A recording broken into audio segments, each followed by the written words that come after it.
आप सुन रहे ही DJ Biswajit TDNST YouTube channel.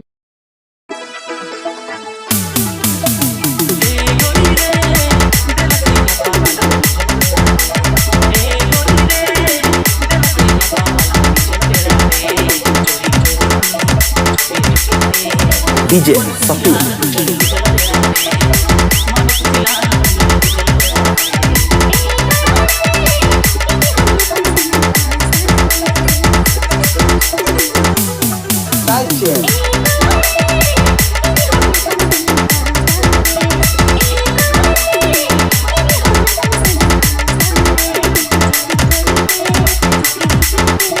DJ Safi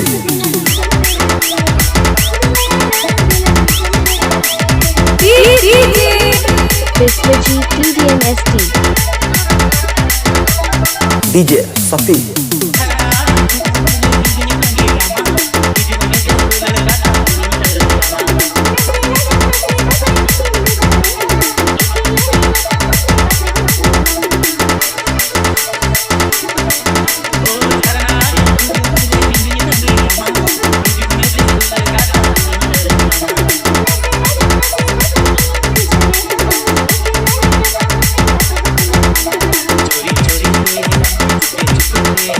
DJ सफी